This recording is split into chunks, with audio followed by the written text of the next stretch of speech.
Good morning.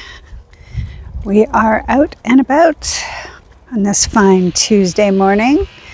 Little girl investigating her front yard, and you can see it is another one of those amazingly beautiful days. A little bit of a white cloud way out there. Other than that, gorgeous and breezy, and I pinned my hair back because I knew it was breezy out. Flags. Oh, you can tell by the flags how windy it is and the palm trees. All right, now we're back at it, and hello. Yes, ma'am, I'm all in lime green today. Just feels like the right thing for the day. And you'll hear some noise. We'll talk about this later, and of course that will be a separate video, but the shotcrete people came back to level out the shallow end of the pool, the wall at the edge. And so that will hopefully get done today, and then we'll find out where we're at from there, because who knows. So that was that. Got up this morning and I went and worked out with my sister, and just, getting up early, getting moving. Tell you, when you get up at 5 o'clock in the morning, by the time 3 o'clock in the afternoon rolls around, you're kind of like done for the day. At least I am. So, how was your day yesterday? How was your Monday? How was your holiday? What did you do? Anything exciting? Anything new? Anything fun? Or was it just a day to catch up on the housework and all of the chores that maybe needed to be done? Which is okay too. It's nice to have that kind of day where you can just sit, catch up on all the things that need to be done, and not have it take away from your weekend.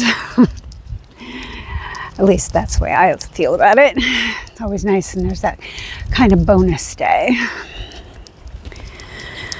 So Jeff came home from his trip. I think I might have told you that. And he came home sick. Came home with a cold.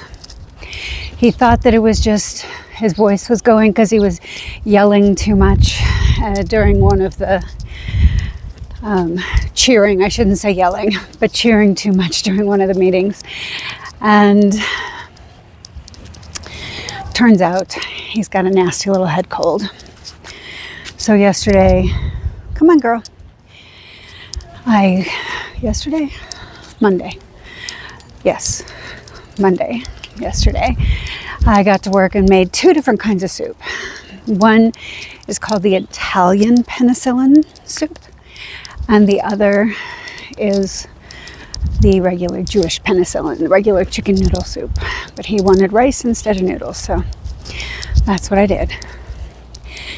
And I tried to scale it back, and I still have an awful lot, which is just crazy. But so we have 2 soups, and I will say the Italian penicillin, just have 1 or 2 hairs that didn't get put in the clips. The Italian penicillin is interesting. You use a chicken broth, but you could use a vegetable broth totally to keep it vegan. For my vegan friends out there, Kathy, that I know about, we would take your chicken broth, whatever, or your veg broth. So you take your broth, you put it in a pan, and into that you put your celery and just big chunks of the stalks.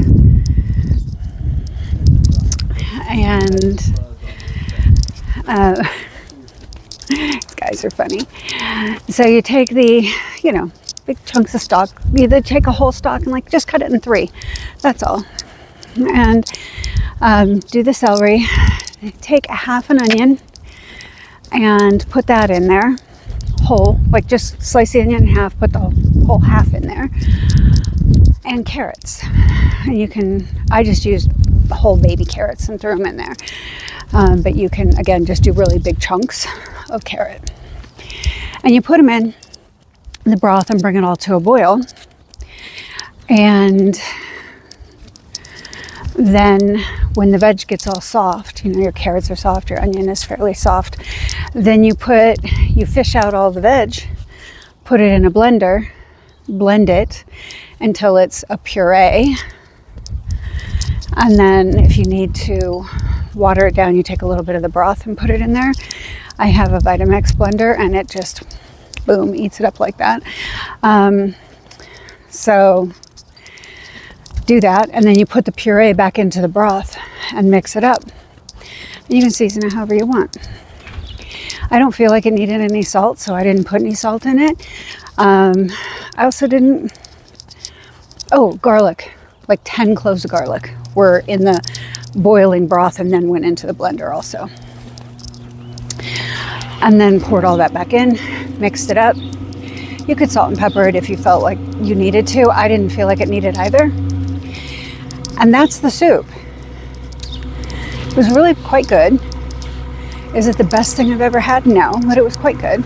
And then you can have it with, I guess, whatever you want, rice. They say use orzo or I'm sure I'm messing it up, dentatini. The soup is teeny tiny O's. Can use that. I happen to have, I don't know what it's called, but they're little pearls. So little pearl pasta. I had that in the house, so I boiled that up. And you put that in the bowl and put the broth over it. And there you go. So that was really good. And my chicken and rice soup, same thing that you saw me make the last time I made it for Megan when she was sick. I didn't really do anything different, except I put red pepper flakes in because Jeff wanted some heat to it. Help open up his sinuses. So that was the 2 soups that I made. And my sister, I gave her one of my bread makers and she made a loaf of bread and she brought that over. I didn't even know she was there. I was busy working. But she just did a drop and run.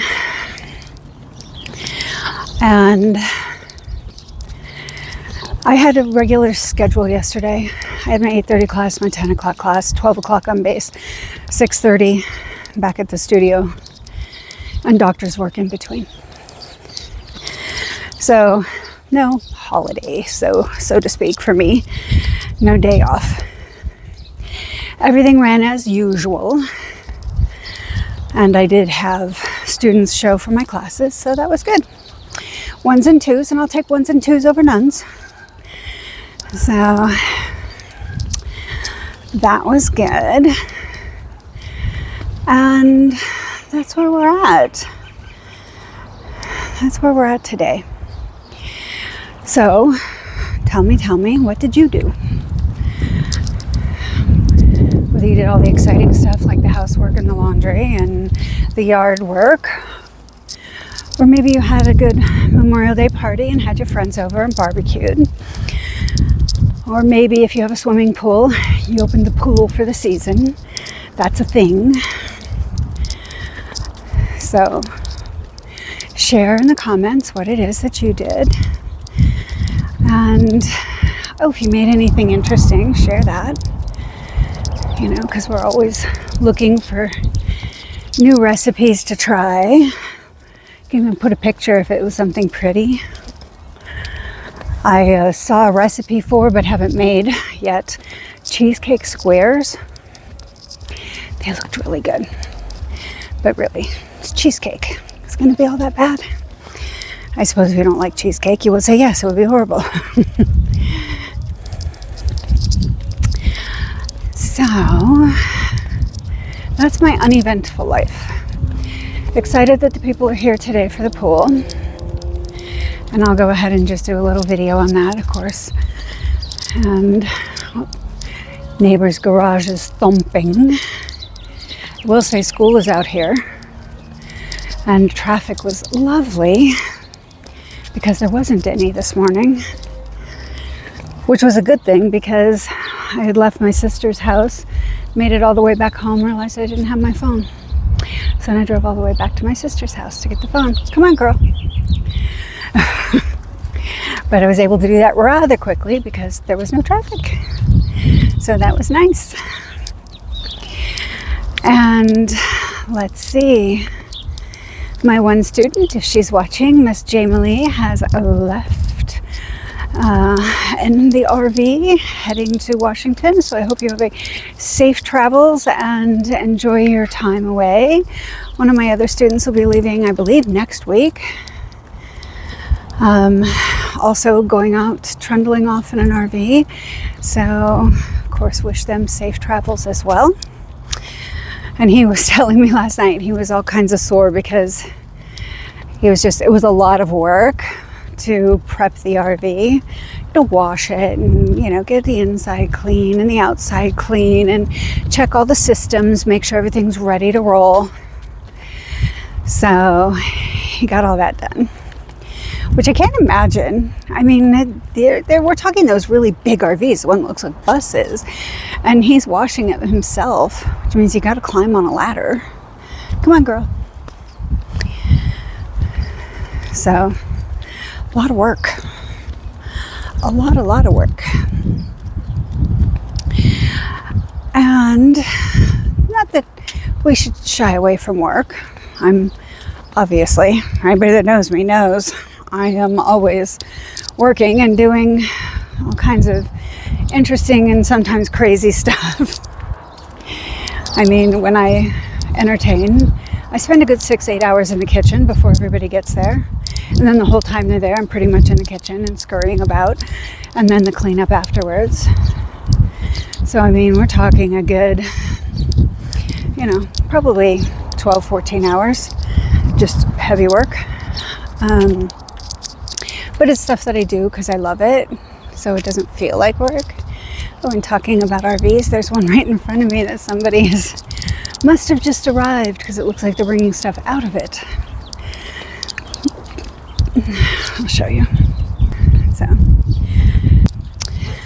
that, yes, around here, everybody, especially once the summer starts to hit, you'll find that people get everything going very early because we want to try and get everything done before the heat of the day. Like, you want to have everything done by 11 o'clock or you're not going to want to be outside, kind of thing. So get up at 5 and the sun will be up and people just get to all their chores, all their work. Whatever it is that needs to be done, it gets done early, which isn't a bad thing. But like I said, for me, come 3:30, I'm kind of like, woof, I'm done. And, working remotely, my phone starts ringing at 5 anyway, because there's a time difference. And it's funny what just 1 hour makes a difference of, the 3 hours to 3 to 2, the fall back, spring forward. Come on, girl. Because right now we're at 3 hour time difference. And it's, I guess, not so bad when they're calling at 6. When they're calling at 5, that's kind of rough. Come on, girl. So, yes, that is it. But I know we have a society, getting back to work, we have a society which almost encourages lethargy because everything is online. We shop online. We can shop our groceries online. We don't even have to go to the grocery store and walk the grocery store anymore. If you have Walmart online, you're paying that one fee for the year, and they'll do the grocery shopping for you. I think it's Walmart Plus. I have it. I don't use it that often. If I'm in a bind and I've already been to the grocery store twice and I've forgotten something, I'm calling the Walmart Plus. I'm going online, I'm putting in what I need and asking them to deliver it. because I'm done. I'm tired of going to the store. And usually Jeff doesn't mind running out, but you know, if I can tell by his reaction, I'm like, okay, never mind. But our society makes it very easy for us to not move. You know, to go ahead and just sit on the couch or in your easy chair, whatever it is for you, and just open up the app, add to cart. Yes, deliver it. Yes, ship it. No, I'm not going into the store to pick it up even. Well, you're not going to charge me to deliver it? Yes, deliver it. Right, so there are people of a certain age that we are used to doing the things that need to be done. But our younger generations are not.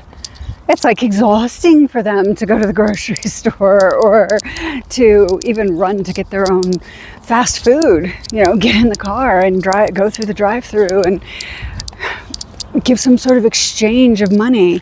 Come on, girl. No. Right? They're like, oh, what a hassle, when they can just Uber Eats and have it delivered.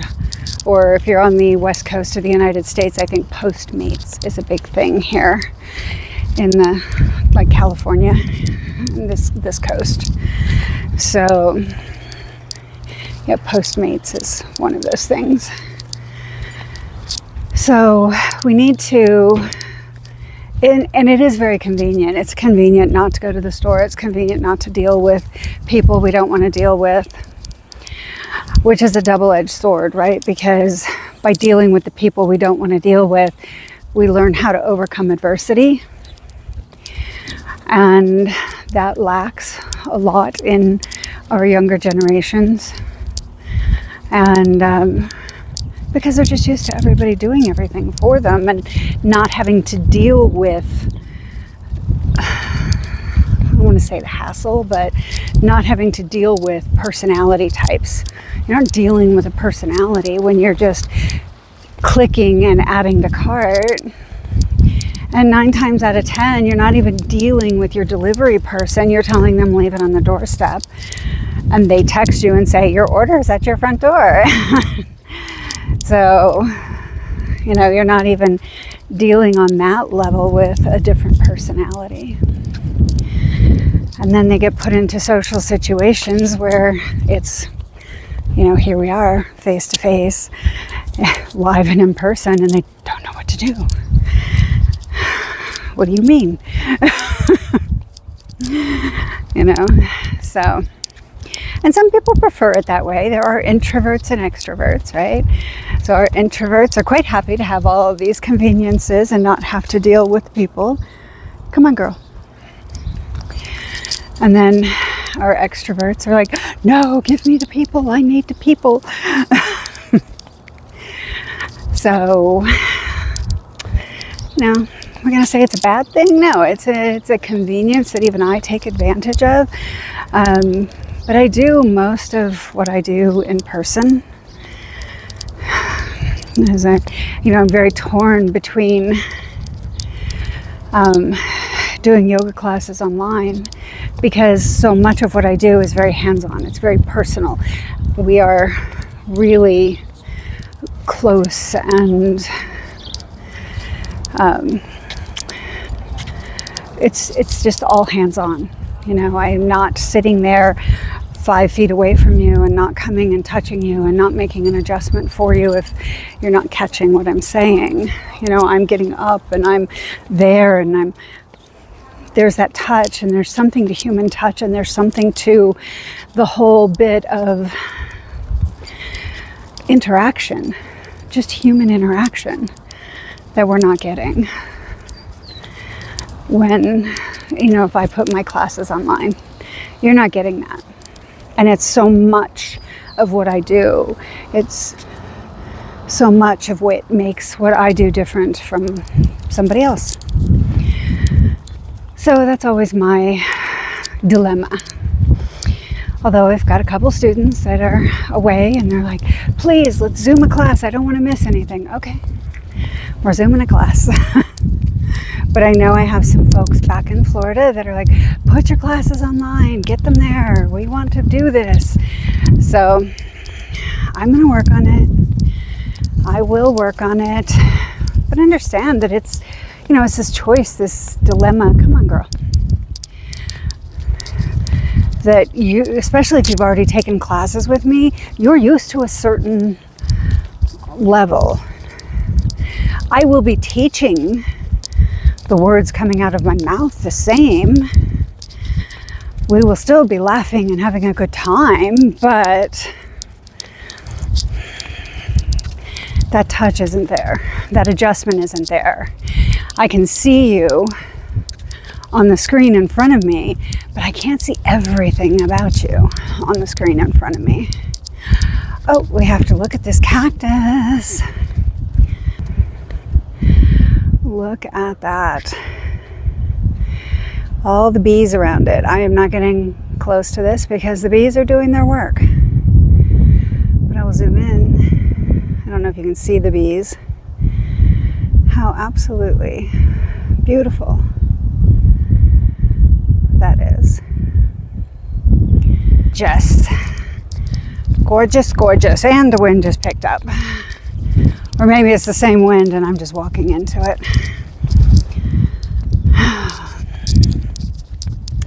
So, as much as I love the internet for so many things, to replace the encyclopedias altogether, Google it instead of look it up and handing me a dictionary or an encyclopedia, which, depending on how old you are, if you're watching this, you may not even know what either one of those are.